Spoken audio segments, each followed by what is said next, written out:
So the reason we're doing this video is next time you guys bring your chicken into the vet and we suspect pox virus, I can just put the YouTube channel on and discuss a few things about it. And what do we think he is, guys?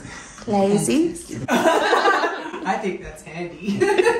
Handy. Okay, so what's pretty interesting is pox virus is a viral disease that's transmitted by mosquitoes. It can be by biting insects, but it's generally mosquitoes. So the first thing to do is to get rid of mosquitoes. It's very difficult, but sometimes we don't encourage spraying too much around chickens. But if you went in the day and you used an insecticide and you sprayed on the walls and the ceilings, because that's where mosquitoes are generally found most of the day, you could eradicate the mosquitoes. The second thing we would do is, so firstly it's a viral disease. Secondly, it's caused by mosquitoes. It's transmitted by mosquitoes from one bird to another. Now we're going to make fun of your handwriting. Thirdly, I'll write you.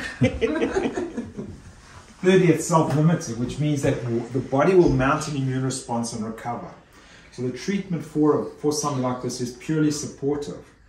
And the last thing is that I'd like to discuss just on the video is you can vaccinate. So vaccination is not routinely done. In fact, it's hardly ever done in pet birds. But if we've got an outbreak and someone's got a big flock, you can get the vaccine in and we just vaccinate every bird for pox virus. But in the 20 years we've been here, we haven't ever done pox virus vaccinations. What animals get pox virus, Phil?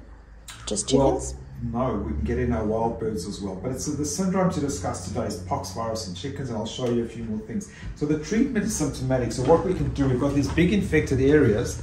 Now, I want to use some topical areas, some topical creams. Because it's so close to the eye, I'm going to use an eye ointment. So if it gets it in the eye, there's not a problem. That looks like a pimple, Phil. It really does. Now remember, we haven't tested it. We can test for pox virus. Because we've got lesions all over, we suspect it's pox virus. And I'll show you a picture of a chicken we got in the other day that definitely has, because we tested it. The reason we know this is a really good pox virus is, one, we sent it off and confirmed it. Yeah.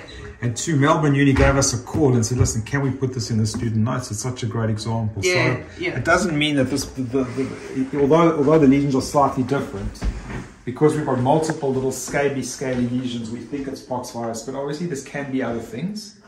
There can be tumours, like lymphoid tumours, etc., etc. But it looks typical of pox virus. So you'll get an ointment. There'll be an antibiotic to dose for a short period of time, and then we'll control the mosquitoes. So it's self-limiting. These little guys are 6 years old. They will be 6 in September, which is pretty good age. So the owners have done well, and they're still eating and well. And we just want to stop transmission to the rest of the flock. And we're pretty happy with what you guys are doing.